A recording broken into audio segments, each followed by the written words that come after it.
nitong linggo ang magsasakang nasawi sa pamamaril sa Barangay Hacienda Dolores, Porac, Pampanga noong 12 ng Enero. Sa halip na sa karo, isinakay sa isang gareta ang kabaong ni Arman Padinho na hila-hila ng mga kasamahan nitong magsasaka sa Aniban. Kasama rin ang mga mamamayan ng Hacienda Dolores at mga kaanak ni Arman. Nilakad ang halos 4 na kilometrong kalsada patungo sa huling hantungan ng nasawing magsasaka. Hindi naman maitago ang dalamhati at pagtangis ng ina, asawa at 2 anak ni Padinho habang nakakapit sa kabaong nito at sa gareta. Ang mga miyembro ng Aniban at maging grupo ng mga magsasaka sa Central Luzon nakiisa sa paghahanap ng hustisya para sa nasawing kasamahan. Hustisya para kay Arman Padinho! Hustisya! Hustisya para sa lahat ng biktima ng pandarahan, panunupin ng tribunal at EPEL! Hustisya!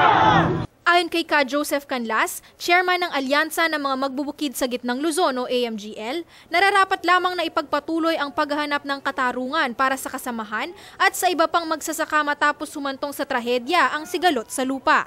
Panawagan umano ng kanilang samahan, alisin ang mga harang sa lupa at ibukas muli ito sa mga magsasaka upang muling maging malaya silang makapagtanim at makaani sa kanilang sakahan. Wala pa naman daw kasing pinal na desisyon na inilalabas ang Korte Suprema at maging ang Department of Agrarian Reform hinggil sa usapin sa lupang ilang taon nang pinag-aagawan ng mga magsasaka ng Hacienda Dolores at ng Triple L Holdings Corporation at FL Management and Development Corporation.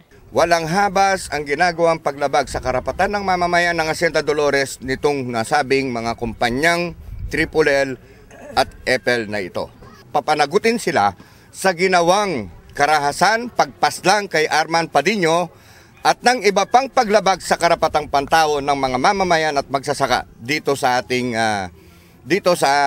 Barangay Hacienda Dolores. Hinihingi naman ni Kapitan Antonio Tolentino ng Hacienda Dolores ang tulong ng lokal na pamahalaan.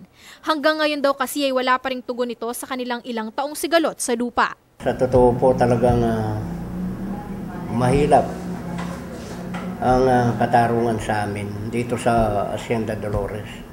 Na hanggang ngayon wala kaming makitang talagang sapat na katwiran na ginawa ng nanunungkulan ng bayan ng Porac sa mga tao dito sa Hacienda Dolores.